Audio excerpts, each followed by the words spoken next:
दोस्तों, जब आप बैंक या एनबीएफसी कंपनी से लोन लेते हैं और उस लोन को समय से चुकाने में असमर्थ होते हैं, तब बैंक या एनबीएफसी कंपनी के थर्ड पार्टी के रूप में काम करने वाले रिकवरी एजेंट आपको बहुत परेशान करते हैं, अभद्र भाषा का प्रयोग करते हैं, आप उसे बेवजह सहते रहते हैं और आपको लगता है कि आप कुछ नहीं कर सकते हैं क्योंकि आपको अपने अधिकारों का ज्ञान नहीं होता है। यदि आपको सरफेसी एक्ट 2002 में बताए गए लोन लेने वाले व्यक्ति के अधिकारों की जानकारी होगी तो आप बैंक या रिकवरी एजेंट को अच्छे से हैंडल कर सकते हैं और बेकार की टेंशन एवं अपमान से बच सकते हैं। इसलिए आज के वीडियो में हम आपको सरफेसी एक्ट 2002 में बताए गए लोन लेने वाले व्यक्ति के अधिकारों की कंप्लीट इन्फॉर्मेशन देंगे।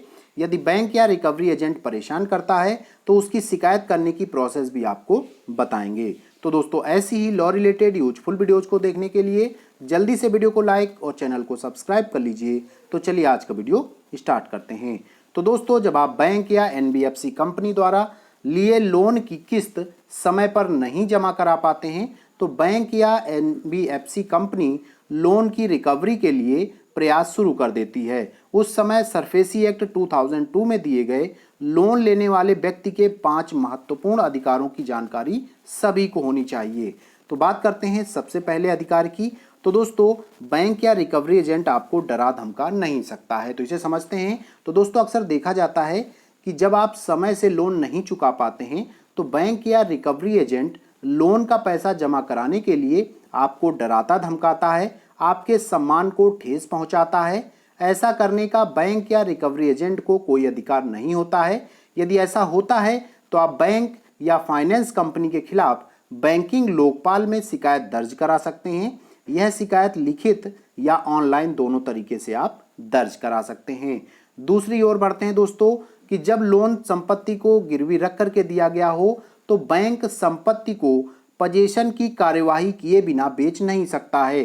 तो चलिए इसे विस्तार से जानते हैं पजेशन के बारे में। तो दोस्तों, लोन की जो 3 लगातार किस्त होती हैं, जब नहीं जमा कर पाते हैं आप तो आपका लोन अकाउंट एनपीए अर्थात नॉन परफॉर्मिंग एसेट में चला जाता है। तब बैंक या फाइनेंस कंपनी अपने आगे की जो प्रोसेस है वो स्टार्ट करती है और सरफेसी एक्ट के तहत आपको 60 दिनों के अंदर पैसा जमा कराने का नोटिस जारी करती है।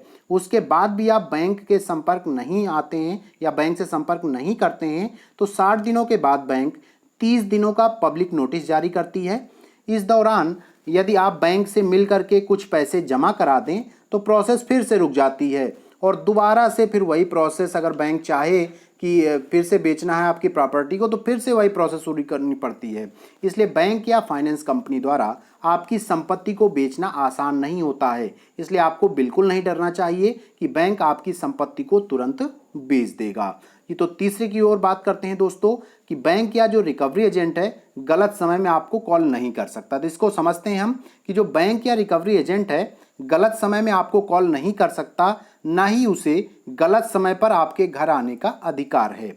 बैंक या रिकवरी एजेंट आपको सुबह 7 बजे से शाम 7 बजे के बीच ही कॉल कर सकता है या आपके घर पर आ सकता है। तो ये आपका अधिकार है। अगर इसमें कोई आपके जो है गलत करता है तो आप इसकी भी शिकायत बैंकिंग लोकपाल में कर सकते हैं। अब बात कर लेते हैं अतिरिक्त पैसे पाने का जो अधिकार है आपका पोजीशन के बाद। तो दोस्तों, यदि गिरवी संपत्ति के पोजीशन के बाद प्रॉपर्टी सेल होने पर यदि आपकी प्रॉपर्टी लोन से अधिक अमाउंट पर बिकती है तो लोन अमाउंट को काटने के बाद आपके जो पैसे बचते हैं उनको पाने का अधिकार आपको होता है। तो इसको समझ लेते हैं कि इस अमाउंट को पाने के लिए आपको करना क्या होता है। इसके लिए आपको बैंक या जो फाइनेंस कंपनी है उसको एक प्रार्थना पत्र देना होता है। तो इसको जरा समझते हैं कि अतिरिक्त पैसा मिलेगा कैसे, आपको क्या होता है। मान लीजिए कि आपने अपनी संपत्ति गिरवी रख करके 10 लाख का लोन लिया और नहीं चुका पाने पर पोजीशन की कार्यवाही हो गई और उसमें आपकी जो संपत्ति है वो सेल कर दी गई और वो बिकी आपकी 12 लाख रुपए में। तो आपको जो अतिरिक्त 2 लाख रुपए हैं वो वापस मिल जाएंगे, लेकिन उसके लिए आपको बैंक को एक प्रार्थना पत्र देना पड़ेगा। उसके बाद ही आपको पैसा वापस मिल पाएगा। तो दोस्तों, अब बात करते हैं कि लोन देने से पहले बैंक या फाइनेंस कर्मचारी द्वारा आपसे डिफरेंट डॉक्यूमेंट्स साइन करा लिए जाते हैं और ये जो डिफरेंट डॉक्यूमेंट्स होते हैं वो उनमें जो है बहुत सारी चीज़ें लिखी होती हैं। तो आपको डर रहता है कि हमसे बहुत सी चीज़ें साइन करा ली, क्या होगा क्या नहीं होगा। तो परेशान होने की ज़रूरत नहीं है, एक रूटीन प्रोसेस है। और लोन वापस करते समय उसका कोई विशेष प्रभाव भी नहीं होता है। इसलिए बेवजह डरने की आवश्यकता नहीं है। बैंक से लोन लिया है तो चुका देंगे, कहीं भाग तो नहीं रहे हैं। तो दोस्तों इसलिए बिल्कुल परेशान ना हो, और जो है चाहे वो बैंक कर्मचारी हों या रिकवरी एजेंट हों, उनसे डरने की आवश्यकता नहीं है। आपने लोन लिया है, आपके पास स्थायी आवास है, आप जो है लोन दे देंगे। बहुत बहुत धन्यवाद।